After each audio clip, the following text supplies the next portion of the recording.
বিসমিল্লাহির রহমানির রহিম। প্রিয় দর্শক, আপনাদের সবাইকে স্বাগতম আমাদের আজকের ভিডিওতে।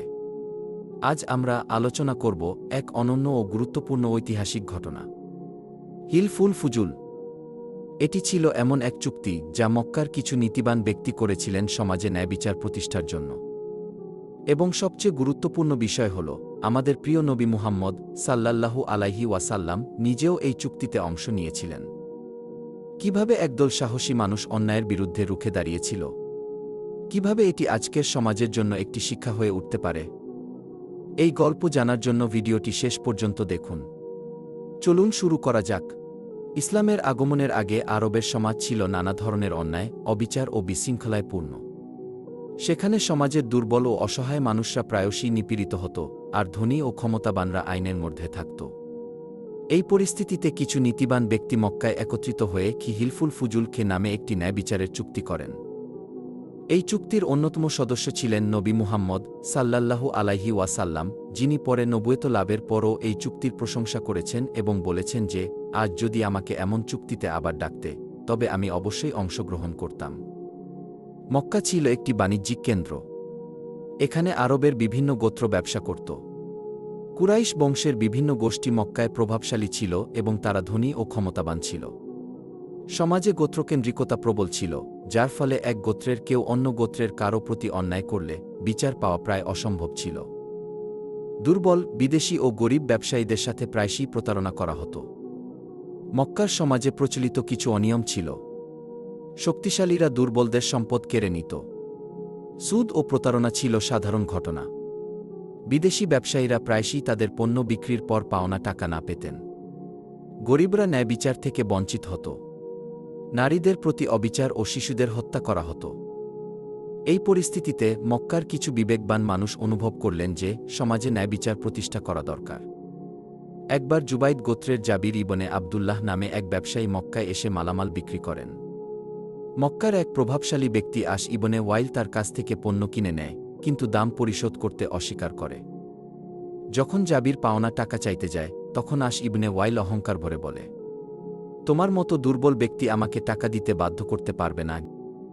জাবির কুরাইশ নেতাদের কাছে গিয়ে বিচার চান, কিন্তু কেউ তাকে সাহায্য করতে এগিয়ে আসে না।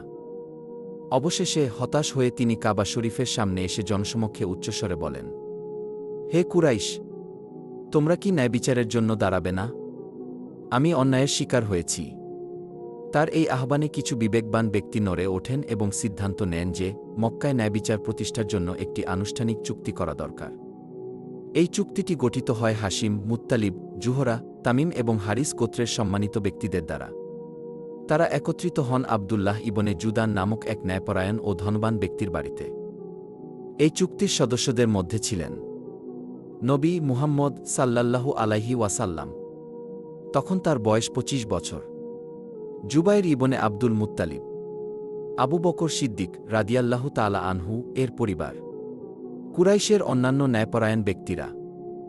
তারা কাবা শরীফের সামনে গিয়ে শপথ নেন যে ভবিষ্যতে কেউ যদি কোনো দুর্বল বা নির্যাতিত ব্যক্তির ওপর জুলুম করে, তবে তারা তার পাশে দাঁড়াবে। কোনো ব্যক্তি তার পাওনা না পেলে তারা তাকে ন্যায়বিচার পাইয়ে দেবে। অন্যায়কারীর বিরুদ্ধে সকলে একত্রিত হয়ে ব্যবস্থা নেবে, সে যতই শক্তিশালী হোক না কেন। এই চুক্তির নাম রাখা হয় হিলফুল ফুজুল, যার অর্থ পবিত্র ন্যায়বিচারের চুক্তি। এই চুক্তির সদস্য হওয়ার পর রাসূলুল্লাহ সাল্লাল্লাহু আলাইহি ওয়াসাল্লাম অত্যন্ত খুশি হন। বহু বছর পর নবুয়ত লাভের পরও তিনি বলেন, আমি আবদুল্লাহ ইবনে জুদানের বাড়িতে এমন এক চুক্তিতে উপস্থিত ছিলাম, যদি এখন ইসলাম আসার পরও আমাকে এমন চুক্তির জন্য ডাকতে, তবে আমি অবশ্যই তাতে অংশগ্রহণ করতাম। অর্থাৎ ইসলামের আগমনের পরও তিনি এই চুক্তির মূলনীতি সমর্থন করতেন। খলিফা উমর রাদিয়াল্লাহু তাআলা আনহু একবার ঘোষণা করেন যে যদি কেউ অন্যায়ের শিকার হয়, তবে আমরা হিলফুল ফুজুলের আদর্শ অনুযায়ী তাকে সাহায্য করব। অর্থাৎ এই চুক্তির মূলনীতি ইসলামী খেলাফতের সময়েও গুরুত্বপূর্ণ ছিল। এই চুক্তি আমাদের শেখায় যে অন্যায়ের বিরুদ্ধে রুখে দাঁড়ানো কেবল শাসকদের কাজ নয়, বরং সমাজের প্রতিটি মানুষের দায়িত্ব।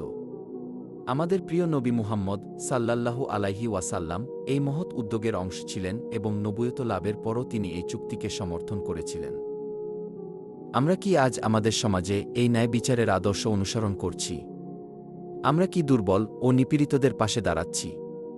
আসুন হিলফুল ফুজুলের শিক্ষা আমাদের জীবনে বাস্তবায়ন করি এবং অন্যায়ের বিরুদ্ধে ঐক্যবদ্ধ হই। ভিডিওটি ভালো লাগলে লাইক দিন, কমেন্ট করুন এবং আমাদের চ্যানেল সাবস্ক্রাইব করুন, যেন ইসলামিক ইতিহাস ও শিক্ষামূলক ভিডিও আপনার কাছে সহজেই পৌঁছে যায়। আল্লাহ আমাদের সবাইকে ন্যায় ও সত্যের পথে চলার তাওফিক দান করুন। আপনাদের সময় ও ভালোবাসার জন্য ধন্যবাদ। দেখা হবে পরবর্তী ভিডিওতে।